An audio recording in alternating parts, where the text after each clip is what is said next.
आधुनिक हम्पी, जो कभी विजयनगर की राजधानी थी, अपनी सांस्कृतिक विरासत और स्थापत्य के लिए विश्व प्रसिद्ध है। प्राचीन काल में यह किष्किंधा के नाम से प्रसिद्ध था। बहुत पहले 14वीं शताब्दी में दिल्ली सल्तनत की सेनाएं दक्कन पर अपने साम्राज्य विस्तार के लिए हमले करती रहती थीं।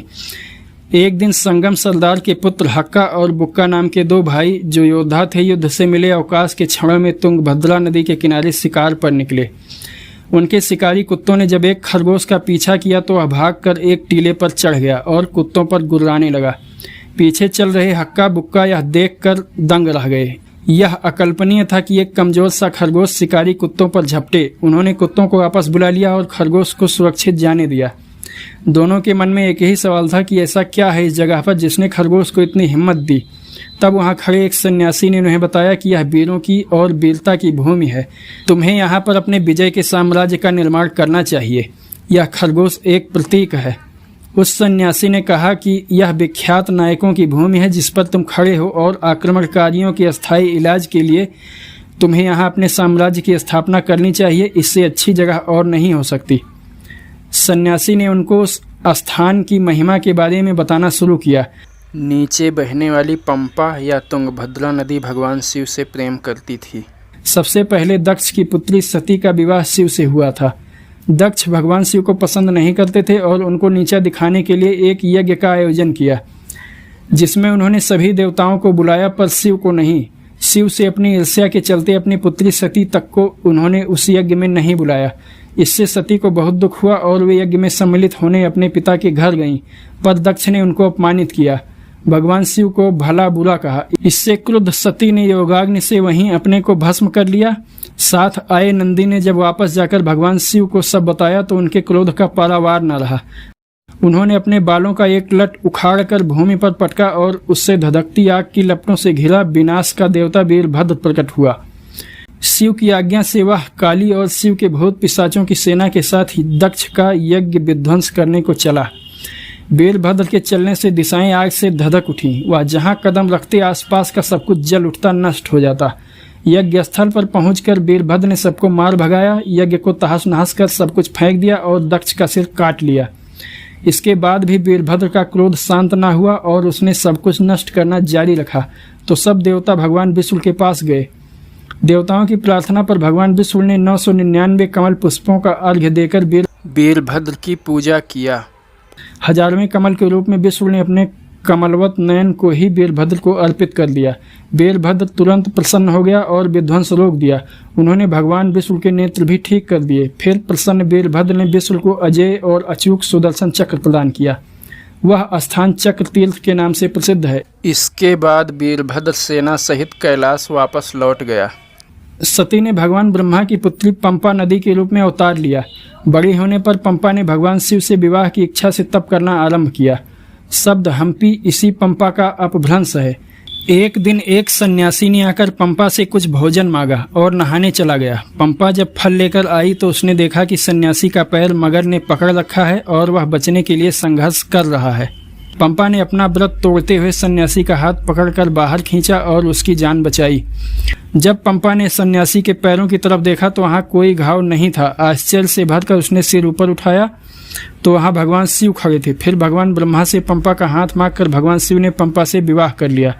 इस अवसर पर आकाश से इतने सोने की बारिश हुई कि पूरी किष्किंधा पहाड़ी सोने से ढक गई, जिससे इसका नाम हेमकूट या सोने का शिखर पड़ गया। यह किष्किंधा की कहानी थी। बाद में किष्किंधा पर वानरों का आधिपत्य हो गया। जब बाली किष्किंधा का राजा बना और अपने छोटे भाई सुग्रीव की सहायता से राजकाज चलाने लगा तो एक दिन उसके दरबार में अंजना नामक अप्सरा आई, जो देवगुरु बृहस्पति के शाप से बानर बन गई थी और किष्किंधा में बाली से आश्रय मांगा। बाली को यह वरदान था कि उससे लड़ने वाले का आधा बल वह खींच लेता था, जो उसे अजेय बनाता था। बाली ने यह स्वीकार कर लिया और अंजना ने अपने शाप से मुक्त के लिए भगवान शिव से पुत्र प्राप्ति हेतु तप करने लगी। भगवान शिव प्रसन्न हुए और उन्होंने अंजना को एक अतुलनीय बल और बुद्धि वाले पुत्र की प्राप्ति का वर दिया। जब बाली ने यह सुना कि अंजना के पुत्र में स्वयं भगवान शिव की शक्तियां होंगी तो वह भयभीत हो उठा। उस रात को बाली अंजना के कमरे में गया और गर्भस्थ शिशु की हत्या के लिए 5 धातुओं के पिघले मिश्रण पंचलौह को अंजना के गर्भ पर उड़ेल दिया और भाग लिया। लेकिन अगली सुबह बाली ने अंजना को चलते फिरते स्वस्थ और गर्भ को सुरक्षित देखा तो कांप गया। कुछ महीनों बाद जब अंजना ने एक शक्तिशाली शिशु हनुमान को जन्म दिया तो उसका शाप समाप्त हो गया। उसने बालक को जाम्बवंत को सौंपा और स्वर्ग लौट गई। हनुमान छोटी अवस्था में ही शेरों और हाथियों को पकड़कर घुमाते और दूर फेंक देते थे। एक दिन जब हनुमान एक ऋषि के आश्रम पर जानवरों को परेशान कर रहे थे तो ऋषि ने उनकी समस्त शक्तियों को भूल जाने और बाद में किसी के द्वारा उनकी याद दिलाने पर ही पुनः उनकी प्राप्ति का उन्हें शाप दे दिया। जाम्बवंत ने यह सुना और प्रसन्न हो गए। फिर हनुमान अन्य बानर बालकों के साथ खेल कूद कर बड़े होने लगे। एक दिन जाम्बवंत ने हनुमान से शिक्षा प्राप्त के लिए गुरु की खोज करने को कहा तो वे भगवान सूर्य को अपना गुरु बनाने के लिए उनका ध्यान करने लगे। भगवान सूर्य प्रकट हुए और हनुमान का अनुरोध इस शर्त पर स्वीकार कर लिया कि वे आसमान में चलते हुए ही शिक्षा दे सकेंगे। सूर्य के रथ पर अंगूठे जितने छोटे बालखिल्य ऋषि रहते हैं, इसलिए हनुमान ने रथ से बाहर उड़ते हुए शिक्षा ग्रहण किया और 60 घंटों में ही सब कुछ सीख लिया।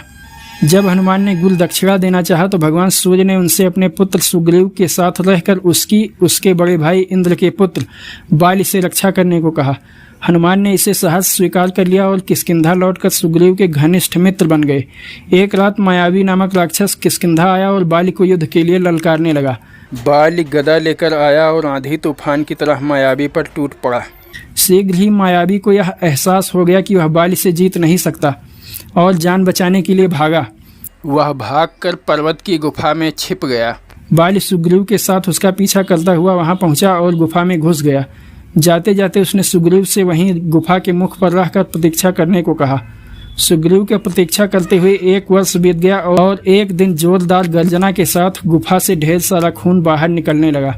सुग्रीव ने सोचा कि शायद मेरा भाई मारा गया और उसने मायावी को मारने के लिए गुफा का द्वार चट्टान से बंद कर दिया और किष्किंधा लौट आया। किष्किंधा वासियों ने यह समाचार जानकर सुग्रीव को राजा बना दिया और वह राजकाज चलाने लगा। जब बाली पत्थर हटाकर किष्किंधा पहुंचा, उस सुग्रीव को सिंहासन पर बैठे देखा तो उसने सोचा कि मुझे मारने का सफल प्रयास कर यह यहाँ राजा बना बैठा है, और उसने सुग्रीव को मारकर भगा दिया।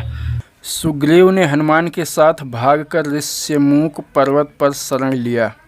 बाली ने जब उस पर्वत पर एक ऋषि के आश्रम के पास एक राक्षस का शव फेंका था तो ऋषि ने उसे श्राप दिया था कि यदि बाली इस पर्वत पर पैर रखेगा तो उसका सिर फट जाएगा और वह मर जाएगा। इसलिए दोनों वहां बाली से सुरक्षित थे। धीरे धीरे सुग्रीव के अनुयायी और हितैषी बाली के अत्याचारों से दुखी होकर उसी पर्वत पर जाकर सुग्रीव के पास रहने लगे। एक दिन जब हनुमान और सुग्रीव पर्वत पर बैठे थे, आसमान से गहने गिरते देख दोनों चौंक गए। एक पोटली बनाकर उन्होंने उसे इस आशय से रख लिया कि किसी दिन शायद कोई अपना खोया आभूषण खोजता वहां आए। एक दिन 2 सुंदर सांवले और गौर वर्ण के राजकुमार सीता सीता पुकारते हुए किष्किंधा पहुंचे और हनुमान की मदद से सुग्रीव के मित्र बन गए। उन्होंने सुग्रीव द्वारा दिखाए जाने पर सीता के उन गहनों को पहचान लिया जिन्हें रावण द्वारा आकाश मार्ग से रथ में से हरण कर ले जाते समय सीता ने नीचे किसी को बैठा देखकर गिराया था। राम ने बाली को मारकर सुग्रीव को किष्किंधा का राजा बना दिया और सुग्रीव ने माता सीता की खोज के लिए चारों दिशाओं में बानरों को भेजा। सुग्रीव ने जाम्बवंत के नेतृत्व में बानरों के एक दल के साथ हनुमान को सीता जी की खोज में दक्षिण में भेजा। बानरों का वह दल दक्षिण में समुद्र के पास पहुंचा और आगे बढ़ने का कोई मार्ग न देखकर वहीं रुक गया। तब जाम्बवंत ने हनुमान को शाप के बारे में बताया और उन्हें उनका बल याद दिलाया। हनुमान अपना बल स्मरण कर सागर पार कर लंका गए और सीता माता का पता लगाया। फिर राम ने बानरों की सेना लेकर लंका पर चढ़ाई किया और रावण को मारकर सीता माता को ले आए। बानरों से प्रसन्न होकर भगवान राम प्रत्येक को मुँह मांगा वर देने लगे। जब हनुमान की बारी आई तो उन्होंने कहा, मुझे एक मंदिर दीजिए जहाँ मैं उपासना कर शक्ति प्राप्त करता रहूँ। तब भगवान राम ने इसके लिए उन्हें शिव को प्रसन्न करने को कहा। जब भगवान शिव हनुमान की उपासना से प्रसन्न होकर प्रकट हुए और हनुमान ने उनसे अपने लिए एक मंदिर मांगा तो उन्होंने हनुमान से वीरभद्र को प्रसन्न करने को कहा। वीरभद्र हनुमान के तप से प्रसन्न होकर प्रकट हुए और वर मांगने पर वहीं अपनी एक मूर्ति प्रकट कर गायब हो गए। हनुमान जब उसकी पूजा करने लगे तो मूर्ति का आकार बढ़ने लगा और शीघ्र ही उनसे बड़ा हो गया। तब हनुमान ने जल्दी से मूर्ति के चारों ओर पत्थरों से एक मंदिर बना दिया। जब उन्होंने मंदिर पर छत रखा तब मूर्ति का बढ़ना रुका, लेकिन तब तक मूर्ति विशालकाय हो चुकी थी। यह जगह आज भी उड्डन वीरभद्र मंदिर के नाम से प्रसिद्ध है। यह कहकर सन्यासी ने कथा समाप्त की और उस वीरता से भरी पवित्र जगह पर आक्रमणकारियों से बचने के लिए तुंगभद्रा से घिरे उस स्थान पर हक्का और बुक्का ने एक नए साम्राज्य के निर्माण का संकल्प लिया। उस ऋषि का नाम विद्यारण्य था और उसकी सलाह से हक्का बुक्का ने विजयनगर नामक महान साम्राज्य की नींव डाली, जहां पर विद्वान, कवि, मूर्तिकार, संगीतज्ञ, नर्तक, लेखक आदि कलाकारों ने आश्रय और संरक्षण पाकर ज्ञान, विज्ञान और ललित कलाओं का खूब विकास किया। हक्का हरिहर राय प्रथम के नाम से विजयनगर का पहला शासक बना और बुक्का बुक्का राय प्रथम के नाम से दूसरा। आगे इन दोनों की पीढ़ियों ने इस राज्य को शिक्षा, ज्ञान और कला के केंद्र के रूप में विजयनगर का विकास किया। यह वंश 200 वर्षों तक विजयनगर पर शासन करता रहा। फिर 5 शत्रु राजाओं ने सम्मिलित सेना के साथ चढ़ाई कर विजयनगर का ध्वंस कर दिया। आज भी विजयनगर के शानदार अवशेष और अलंकृत मंदिरों के खंडहर भारत के स्वर्णिम अतीत की गवाही देते नजर आते हैं। भारतीयों को एक बार हम्पी की यात्रा अवश्य करनी चाहिए।